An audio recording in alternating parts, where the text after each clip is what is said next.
under British rule and control. See, a lot of people don't know nothing about that. If you're not doing your research and your history and your fact checking, you don't know a lot of things. America's not a country. We're actually a United States of corporation.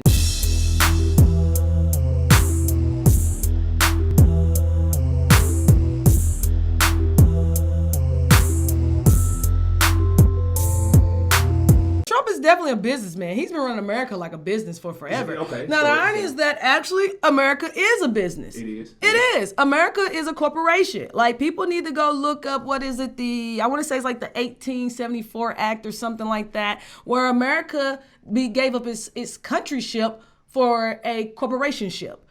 Which we are under British rule and control. See, a lot of people don't know nothing about that. If you're not doing your research and your history and your fact checking, you don't know a lot of things. America's not a country. We're actually a United States of corporation of America. Did you know that when you die, your birth certificate is a cash in for $1 million payout to the federal government? I heard that. Oh, no, it's not heard to. It's true. Wow. It's true. Take out your birth certificate card. On the back side, there's a number on every last one of those. Put that number into Google and it'll pop up your basically identification number for the system. You are a $1 million cash out. You are a whole, your whole insurance policy. That's literally what it is. You are an insurance policy, literally. So you are a member of the corporation. Wow. What do you think a Social Security number is? Well, I thought it was your identification. It is, but it's your insurance policy identification. Wow. You are on money. That's why it's so important. Yes, it's critical. That's why they want to know everything you're doing, because that's how they track everything you're doing. Wow. So understand that from the get-go. And then honestly, with all sincerity, Trump to me is not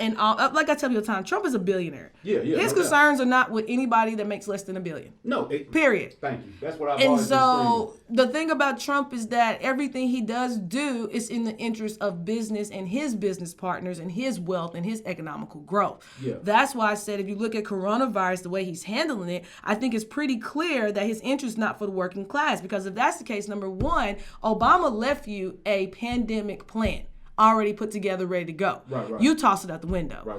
Then you get briefed, since what we have been so far with the continued, truth leaks is what I call it, because, news media is put out all over the place.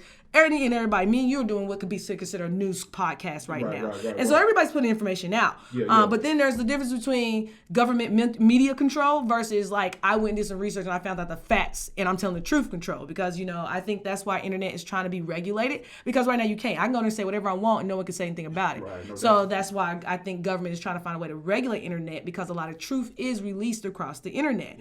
And so the reality is that when you have people like Trump in office, who we found out basically may have known ever since the beginning of last year about this potential virus and its pandemic capability. So did you see where it was signed? The stimulus package bill was signed in January of 19? Yeah, that's what I'm saying. He knew some time ago, but he ignored it. And I think it's even proven farther that there was some type of heads up to what we were dealing with, because the simple fact you had numerous politicians basically break laws of what is considered our Securities and Exchange Commission's rules, which is that they had heavy stock investments in these different fields of different businesses and interests. And then when we get to the first of this year, all suddenly they just dump all that stock and go in heavy interest into medical supplies, medical equipment, medical stuff, period.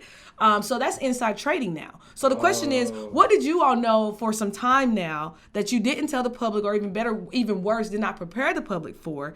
Maybe because you were underestimating of its capability. And so you allow this come into our communities and our cities and our states and our whole country. And then you're not prepared to deal with this pandemic, and it shuts down your economy. Now people like Trump are worried because now their pockets are being affected. See, the bottom has to work for the top to make money. It's not flowing how it's supposed to. It should be coming from the top down, but they want to suck from the bottom all the way back up to the top. And so now what you're having is where you see billionaire corporate heads saying, whoa, we're losing millions by the day when that clock is not getting hit by nobody. And so now what we have to do is we have to put our economic commerce before lives. To me, that's where his challenge comes into play. Are you doing this for the working class, or are you doing this for e-commerce and big business? And the answer is the commerce and big business. Well, yeah, at the end of the day, it's always that. And so that's why I said Trump never does anything for working class. He does things because his own pockets have been affected. And so as long as his pockets have been hit, he gonna yell, open up the country, until he blue in his face, or red or yellow, whatever color he is. He gonna blow his head off about it until it happens, because his own investments, his own money, and his own business partners and investment circle has been affected.